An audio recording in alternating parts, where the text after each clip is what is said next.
Je vais être témoin au milieu de ma génération, annoncer ta parole, éclairer le peuple qui te cherche, témoigner de ton amour à tout ce monde découragé, apporter ta guérison, Seigneur, tous les cœurs qui sont blessés, redire au monde que tu es bon, Seigneur. Bien-aimés dans le Seigneur, je vous salue au nom puissant de notre Seigneur Jésus-Christ. C'est toujours un plaisir pour moi de venir vers vous à travers la prédication de la parole de Dieu. Je prie pour vous, que le Seigneur vraiment vous fortifie, que le Seigneur vous bénisse, que le Seigneur vraiment vous donne le panissement tant sur le plan physique, matériel que spirituel. C'est vraiment un grand plaisir de savoir que nous avons été choisis. Le Seigneur veut nous amener dans le profondeur pour que nous puissions jouir non seulement de sa présence, mais aussi de toutes les bénédictions et les promesses qu'il a faites pour nous. Alors c'est important, prenez ce temps, donnez-vous ce temps. C'est très très important pour que vous puissiez croître devant le Seigneur notre Dieu, mais aussi devant son peuple. Alors donc, je remercie tous ceux et celles qui prennent le temps de partager ces capsules. C'est vraiment la seule façon pour chacune de nous d'être missionnaire.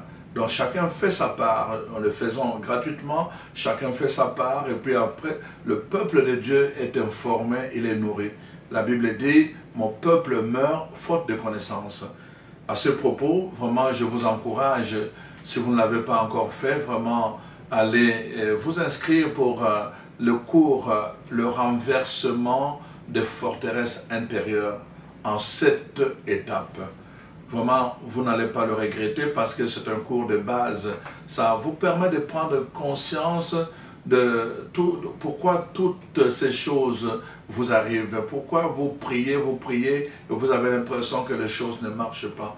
Alors ça vous explique clairement toutes les différentes forteresses, donc 7 forteresses en particulier qui sont dans la dimension intérieure. Si vous ne les renversez pas, vous pouvez prier, vous pouvez aller dans des églises, vous pouvez demander des délivrances, vous allez toujours revenir au point de départ. Alors je vous encourage vraiment pour votre bien. C'est vraiment un cours de base, même pour ceux qui désirent vraiment faire un ministère de délivrance. Alors je vous encourage à le faire. Donc merci d'avance pour, d'abord c'est pour votre bien qu'on l'a mis à votre portée. Alors si vous voulez vous inscrire, allez sur le site. Donc disons, si vous voulez vraiment voir, regardez l'adresse courriel au bas de l'écran. Vous allez voir l'adresse au complet. Alors vous pouvez aller là-bas pour avoir toutes les informations et vous pouvez vous inscrire.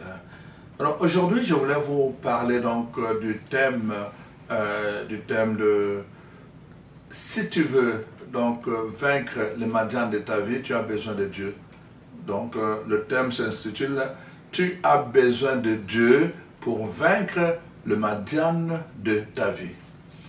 Le Madian de notre vie, évidemment Madian, le contexte vient du livre des Juges au chapitre 6. Donc quand nous regardons dans ce livre-là, on voit comment le peuple de Dieu, le peuple d'Israël, a vraiment joui d'un temps de repos pendant 40 ans. Pendant ce temps-là, Dieu avait le contrôle, Dieu avait posé sa main sur eux. Il n'avait pas de preuves, il n'avait pas d'attaque, il n'avait rien contre eux. C'était le repos total parce que la main de Dieu les accompagnait. Et la Bible nous dit donc après ce temps-là, le peuple de Dieu, Israël, se mit encore à retomber dans l'infidélité, à aller adorer les idoles, les faux dieux. Et Dieu a lâché sa main. La main de Dieu qui était sur eux a été retirée. Et à partir de ce moment-là, ses ennemis ont commencé à l'attaquer, notamment les Madian. Les Madian sont venus assiéger. La Bible dit, ils se mettaient en face d'Israël. Ils se mettaient en face d'Israël et ils observaient. Les Madian se mettaient, n'est-ce pas, à s'aimer, à travailler la terre, à travailler les champs, à s'aimer. Et quand arrivait le moment, n'est-ce pas, de récolter, le Madian venait les attaquer. Ils saccageaient tout. Ils saccageaient le champ, ils saccageaient le bête, et tout. Et le peuple, n'est-ce pas, d'Israël était obligé de fuir Voici ce que la parole de Dieu dit, vraiment dans Juge déjà au chapitre 1, au chapitre 6, pardon, déjà au début du verset. Alors, je vais vous le lire. Les enfants d'Israël firent ce qui déplaît à l'Éternel. Et l'Éternel Dieu les livra entre les mains de Madian pendant 7 ans. La main de Madian fut puissante contre Israël. Et pour échapper à Madian, les enfants d'Israël se retiraient dans le ravin des rochers fortifiés. Quand Israël avait sémé, Madian montait avec Amalek et les fils de l'Orient, et il marchait contre lui. Il campait en face du pays. Il détruisait les productions du pays jusque vers Gaza et ne laissait en Israël ni vivre, ni brebis, ni bœufs, ni ânes. Car ils montaient avec leurs troupeaux et leurs tentes, et ils arrivaient comme une multitude de sauterelles, et ils étaient innombrables, eux et leurs chameaux, et ils venaient dans le pays pour le ravager. Alors Israël fut très malheureux à cause de Madian, et les enfants d'Israël crièrent à l'Éternel. Israël fut très malheureux. Chers frères et sœurs, dans notre vie de tous les jours, il y a des personnes, il y a des situations, il y a des esprits comme ça. On dirait qu'ils nous habillent, on le porte comme un habit. Donc ça ne nous lâche pas. Il y a des situations dans notre vie, des personnes dans notre vie. Ils sont là. Dès qu'ils se mettent sur notre chemin, nous savons que rien ne va marcher. On a peur parfois, peur de ces gens-là. Ils sont devenus comme ce qu'on appelle dans la Bible l'homme fort. Des gens qui nous dominent. Les Madian venaient, était un peuple, n'est-ce pas, qui venait assiéger Israël, les enfants de Dieu. Israël, c'était les enfants de Dieu. C'était un peuple béni.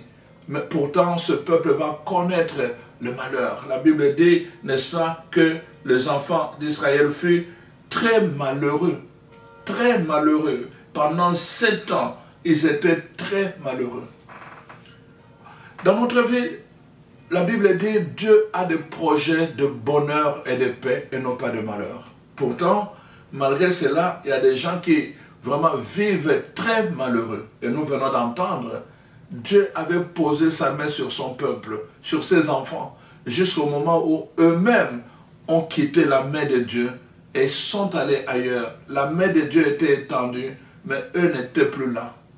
Alors ils étaient comme abandonnés de la main de Dieu. À partir de ce moment, les malheurs sont entrés dans leur vie. Il y a des malheurs que nous-mêmes nous attirons. Il y a des malheurs que nous-mêmes nous provoquons par des circonstances, mais surtout par notre désobéissance à Dieu. Nous sommes éloignés de Dieu et Dieu ne peut pas nous approcher. Dieu ne peut pas, en fait, nous protéger. Parce que, comme j'ai toujours dit, pour que Dieu soit notre sauveur, il faut d'abord qu'il soit notre Seigneur. Il faut qu'il règne sur nous pour nous sauver. Si nous ne sommes pas ses citoyens, comment il peut régner sur nous? Si nous sommes dans la rébellion, comment Dieu peut régner sur nous? Alors les enfants d'Israël, à cause de leur rébellion, quand ils ont tourné dos à Dieu, le malheur a commencé. Même s'ils étaient les enfants bénis, d'un peuple béni, on nous dit, hein, ils étaient très malheureux pendant 7 ans. Voyez-vous, chers frères et sœurs, dans notre vie de tous les jours, c'est ça. Des situations comme ça. On nous dit, ce peuple venait se tenir en face du peuple de Dieu. Des gens, ils sont là en train d'observer tout ce que tu es en train de faire. Tu travailles, tu fais ceci, tu fais. À la fin, c'est comme tu n'avais pas travaillé, zéro. Le prophète Jérémie dit, hein, vous s'aimez, vous venez, et chaque fois à la fin, vous vous retrouvez dans la disette. Et vous ne comprenez pas dans votre vie pourquoi vous travaillez, vous êtes toujours endetté. Pourquoi vous faites des projets, ça ne marche toujours pas, c'est toujours l'échec. Pourquoi vous associez avec les gens et vous êtes toujours, n'est-ce pas, dribblé. Vous savez que les gens, vous méprisent et à la longue, parfois, ils abusent de vous. Pourquoi toujours vous? Ce peuple qui a été béni a souffert. Il est resté malheureux pendant beaucoup de temps. Les Madian de notre vie. Chacun dans sa vie a fait l'expérience. Ou peut-être vous qui me suivez, vous êtes en train de faire l'expérience de quelqu'un, une situation, une personne qui est comme Madian dans votre vie et qui vient vous écraser. laissez-moi vous dire d'abord les choses. Le peuple de Dieu a crié. Il a crié quand il a souffert. Finalement, il a crié vers Dieu. Mais laissez-moi vous dire une chose. Vous allez comprendre, d'abord, pour comprendre qui sont les Madianes, vous allez comprendre comment parfois que nos ennemis ne sont pas toujours loin. Parfois, c'est toujours les gens avec qui nous sommes connectés. Parfois, c'est des gens avec qui, des gens de famille, des gens avec qui nous avons des choses communes. Alors, voyez-vous, si nous regardons très très bien l'histoire, Abraham a eu un enfant d'abord avec Agar, une égyptienne, une esclave. Donc il a eu un enfant qui s'appelle Ismaël. Donc c'est là, on va dire, l'origine du peuple arabe. Alors donc maintenant on dit, il a eu aussi un enfant avec Sarah. Donc Sarah, c'était vraiment son épouse de droit. Alors il a eu un enfant, Isaac, l'enfant de la promesse. Donc c'est d'Isaac, n'est-ce pas? Nous allons voir la descendance d'Isaac. Donc la descendance d'Isaac va être, n'est-ce pas, des jumeaux, pardon. Donc ça va être Ésaü et Jacob. Donc on voit maintenant d'Ésaü et Jacob deux descendances, n'est-ce pas? Donc de Jacob, Dieu va l'appeler Israël. Jacob va devenir Israël. Et quand on parle des enfants d'Israël, donc ce sont la lignée de Jacob. Alors, vous avez entendu dans le texte que Madian n'est pas venu attaquer les enfants de Jacob seul. Il est venu avec donc Amalek. Alors, vous allez comprendre qui est Madian et qui est Amalek. Voyez-vous? Alors, je vous explique ça pour que vous compreniez ce drôle. Les gens qui attaquent la lignée de Jacob, le peuple qu'on appelait le peuple béni, hein, ne sont pas des gens lointains. Ce ne sont pas des peuples lointains. Ce sont des peuples qui partagent le même aïeux, le même ancêtre. Voyez-vous? Donc je suis en train de vous montrer, Ésaü, sa descendance, un de ses enfants va s'appeler Amalek.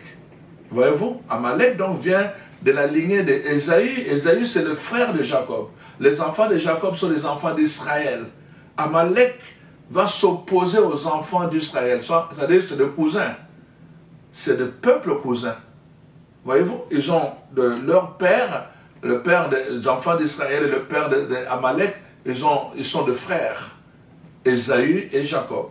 Maintenant, allons-y. Après la mort de Sarah, la Bible nous dit dans Genèse 25 qu'Abraham a épousé une autre femme qui est Ketura.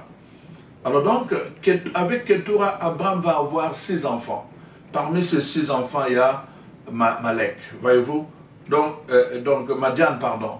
Madian fait partie des enfants d'Abraham avec Ketura. Je suis en train de vous montrer qu'avec Agar, n'est-ce pas, il a eu Ismaël, avec Sarah, il a eu Isaac, et avec Ketura, il a eu Amalek. Alors donc, quand on parle de Madian, c'est-à-dire c'est des descendants des enfants d'Abraham qu'il a eu avec l'autre femme qui est Ketura. Voyez-vous, donc on dit les Madian viennent attaquer les enfants d'Israël. Donc en fait ils viennent attaquer leurs cousins, mais ils s'associent de qui? Les autres cousins qui sont des enfants d'Ésaü. La descendance d'Ésaü, le frère de Jacob. Je ne sais pas si vous me comprenez. Donc les enfants d'Israël sont la descendance de Jacob. Jacob est le frère d'Ésaü.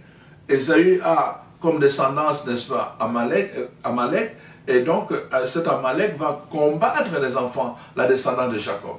Et on voit aussi du côté de Ketura, la troisième femme avec qui Abraham a eu des enfants. Donc on voit que la descendance de Ketura aussi va s'attaquer aux enfants de Jacob, les enfants d'Israël. Voyez-vous? Donc leurs ennemis, ce n'étaient pas des gens étrangers. Bien sûr, ils ont eu des ennemis sur terrain comme les Philistins. Mais ici, voyez-vous, la personne qui vient se tenir en face d'Israël, ce ne sont pas des étrangers, ce sont leurs propres cousins. Voyez-vous, nous pouvons, parfois nos ennemis sont à l'intérieur de nos relations. Parfois ces ennemis sont là, parfois ce sont des amis de gens avec qui nous travaillons. Mais on a quelque chose en commun. Ici, ils ont un ancêtre commun. Les gens, parfois, on peut avoir une entreprise commune. Vous faites des affaires ensemble et vous allez voir que l'autre va venir vous trahir. pour qu'ils puissent prospérer seuls et qu'on puisse vous y éliminer. Nos ennemis sont toujours, on a quelque chose en commun avec eux. Les enfants d'Israël avaient comme ennemis leurs propres cousins. Donc Madian et Amalek, qui se sont mis ensemble, étaient des cousins des enfants d'Israël. Mais ils se sont tenus, ils s'étaient fortifiés, ils étaient nombreux, on nous dit. Alors Israël, son problème, le fait qu'il était un peuple béni, il avait oublié que sa bénédiction venait de Dieu. À partir du moment où il coupait la connexion avec Dieu, il devenait fragile. Il avait oublié que sa protection venait de Dieu. À partir du moment où il coupait la connexion avec Dieu, il perdait sa protection.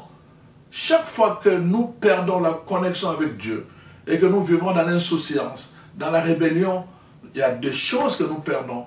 Nous allons perdre notre protection, nous allons perdre, n'est-ce pas, tout ce que Dieu a préparé pour nous, mais nous pouvons aussi perdre le salut. Alors donc, c'est très important que nous comprenions ces choses-là pour Madian.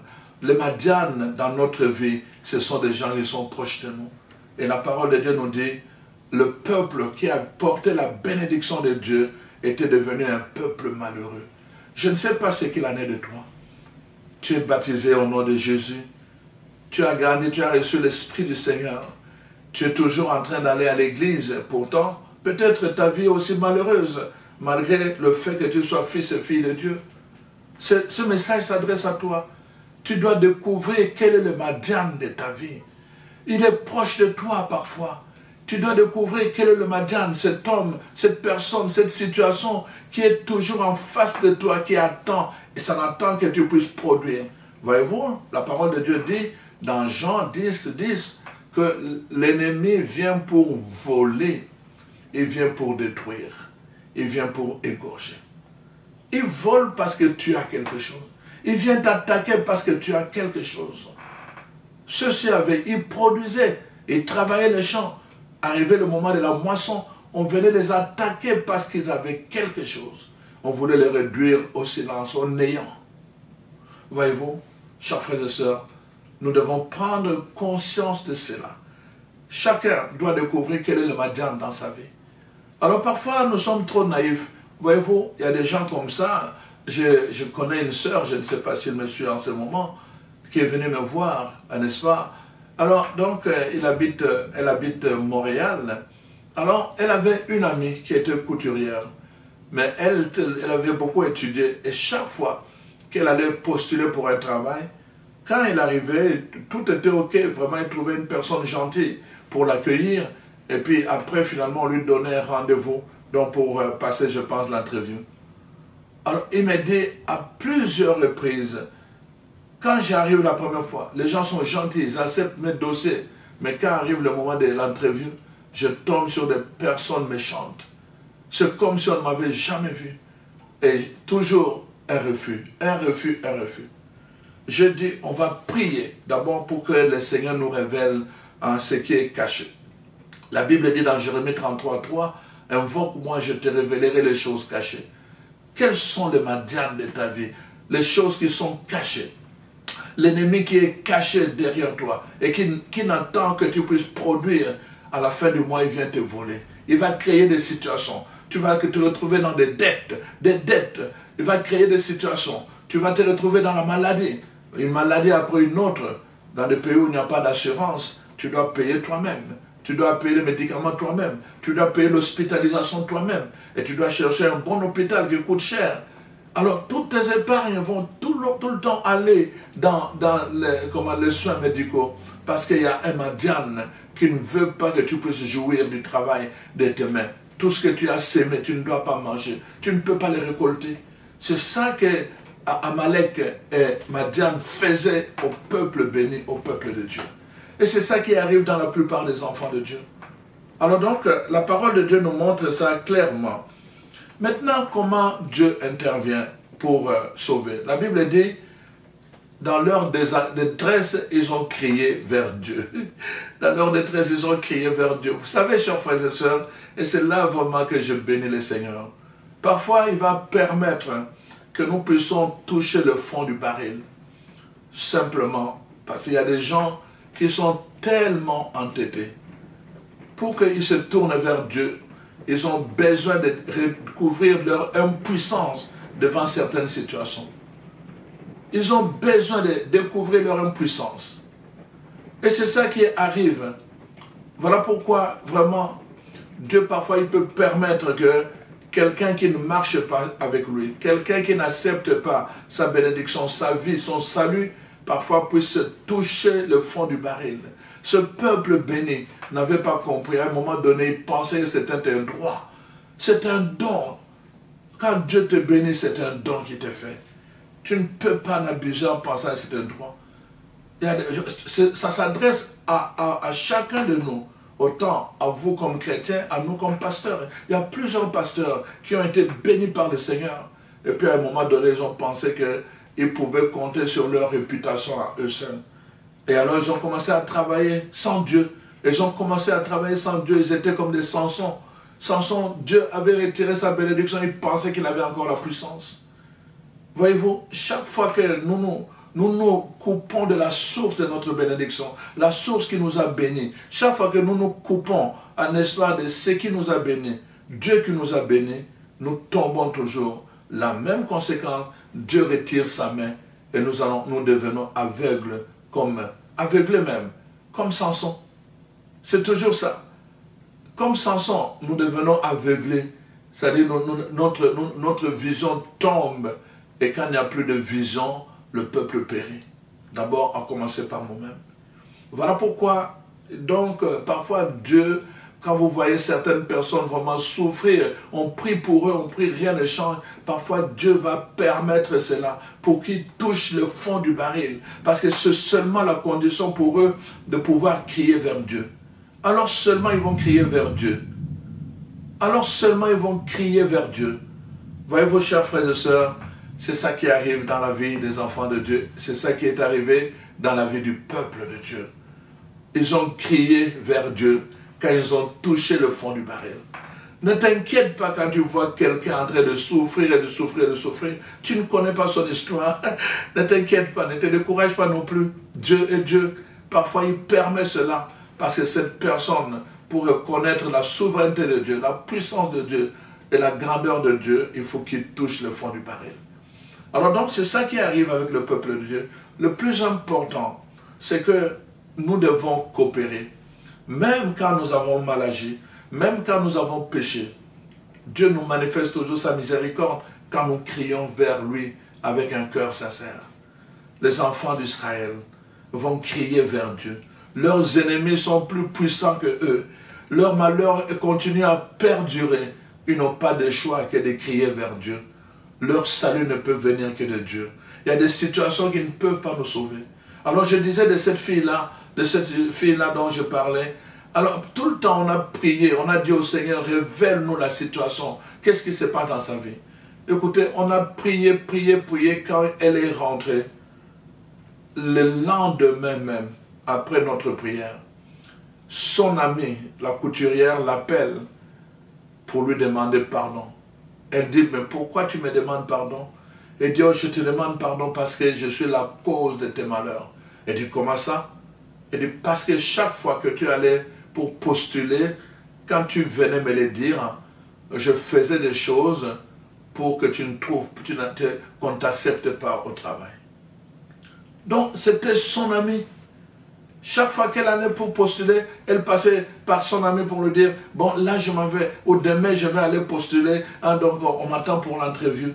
Il disait tout le temps, il faisait confiance à son ami, mais elle ne savait pas que ce même ami était son Madian, la personne qui l'attendait pour détruire son projet. Alors donc, les enfants d'Israël vont crier. Tu dois crier vers le Seigneur. Quand cela arrive, humilie-toi, demande pardon. Et crie vers le Seigneur. Dieu est Dieu.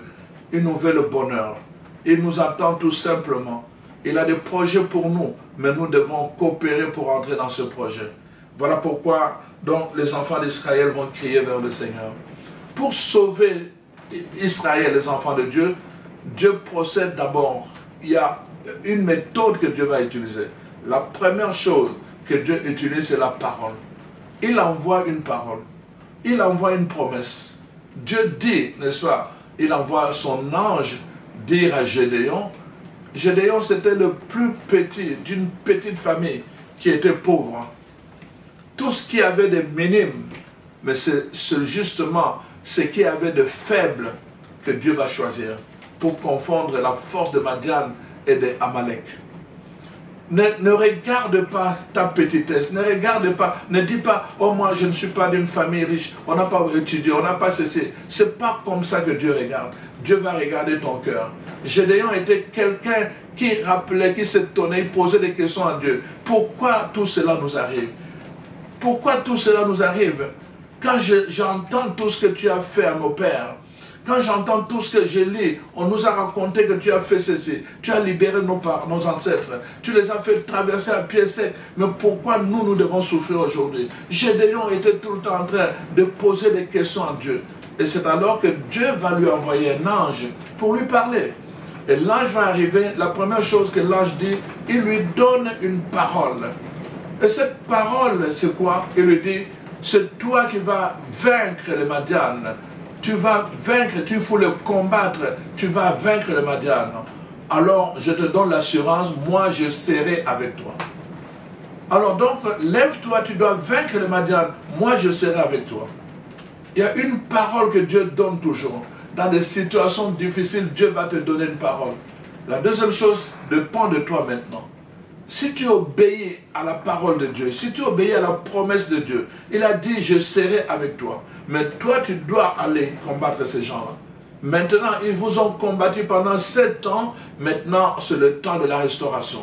C'est le temps de la victoire. Mais cette victoire, c'est toi qui dois l'expérimenter. Dans ta famille est en souffrance des années et des années. Ta famille est malheureuse des années et des années. Ta famille souffre des années et des années. Dieu te dit aujourd'hui, toi qui me suis, c'est par toi que Dieu veut entrer pour sauver ta famille. Voilà pourquoi, cher ami, je viens te donner ce message. N'aie pas peur de Madian. Tu as simplement besoin de Dieu avec toi. Que le Seigneur soit avec toi. Tu as simplement besoin de lui. Quand Dieu est avec toi, il va t'assurer la victoire. Non pas à la manière de Madian, mais à la manière de lui-même. Alors on voit qu'à partir du verset 31, verset 33 au verset 35, on voit comment Dieu envoie son esprit sur Gédéon. Quand l'esprit de Dieu repose sur Gédéon, il y a une puissance qui entre en lui. Tu as besoin de cette expérience. Si tu marches dans l'obéissance, Dieu va reposer son esprit sur toi. Et quand son esprit sera sur toi, il te donnera une puissance. Tu vas vaincre tes ennemis. Tu vas vaincre les ennemis de ta famille. Tu vas les vaincre, non pas par ta force, mais parce que l'Esprit du Seigneur viendra sur toi et te revêtira d'une puissance extraordinaire. Il ne sera plus question de nombre. Dieu a refusé que Gédéon prenne un grand nombre. Il lui a demandé de prendre simplement 300, alors que Gédéon voulait prendre 3000 personnes. Voici comment Dieu manifeste sa puissance. Et c'est le cas pour toi. Voilà pourquoi, chers frères et sœurs, je voulais te dire cela. Donc, quand Dieu, n'est-ce pas, vient sur toi, il va t'assurer. Sa parole vient pour t'assurer quelque chose. Premièrement, le salut. Deuxièmement, la liberté. Troisièmement, la délivrance. Quatrièmement, la protection. Cinquièmement, la victoire sur tes ennemis, les ennemis de ta vie. Sixièmement, la possession de ton héritage. Et septièmement, la promesse de la présence de Dieu. Dans Juge, chapitre 6, verset, n'est-ce pas, 8 à 10, ce sont ces promesses que Dieu fait. Quand tu marches avec lui, quand tu lui obéis, il te fait cette promesse. Les 7 choses que le Seigneur te promet quand tu marches avec lui. Il va t'assurer le salut, la liberté, la délivrance, n'est-ce pas, la protection, la victoire sur tes ennemis, la possession de ton héritage, et Dieu lui-même va marcher avec toi. Tu as besoin de Dieu dans ta vie. Moïse disait à Dieu, si tu ne marches pas avec nous, ne nous fais pas déplacer de ces lieux. Tu as besoin de Dieu pour vaincre tes ennemis. Tu as besoin de la présence de Dieu dans ta vie. Si Dieu n'est pas avec toi, tu as déjà échoué. Si Dieu n'est pas avec toi, tu vas croupir dans le malheur. Si Dieu n'est pas avec toi. Voilà pourquoi, chers amis, tu as besoin de Dieu. Et c'est ça que je voulais vraiment te partager. Sinon, tu vas continuer à demeurer dans l'esclavage, dans la défaite, dans la famine et dans le malheur. La famine, un peuple béni qui vivait dans la famine. Je prie Dieu que ça ne soit pas ton sort. Dieu t'a béni pour de grandes choses.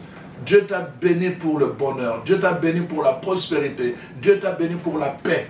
Dieu t'a béni pour que tu sois délivré de tes ennemis. Alors vraiment, entre dans ce projet. Mais comme je te l'ai dit, tu as besoin de Dieu. Cherche-le tous les jours. Chaque matin, sors avec Dieu. Chaque soir, dors avec ton Dieu. Quand sa main est avec toi, quand sa présence t'accompagne, tu as l'assurance de réussir dans tout ce que tu entreprends. Quand sa main est avec toi, quand son esprit repose sur toi, tu vas manifester la puissance et tes ennemis viendront par un chemin et ils fuiront par ce chemin. Que cette parole te réconforte. Je prie Dieu qu'il te fortifie puissamment dans ton être intérieur pour que tu marches dans la fidélité et dans la crainte de ce Dieu et que tu marches dans l'obéissance et que tu expérimentes sa puissance dans ta vie au nom de Jésus. Amen.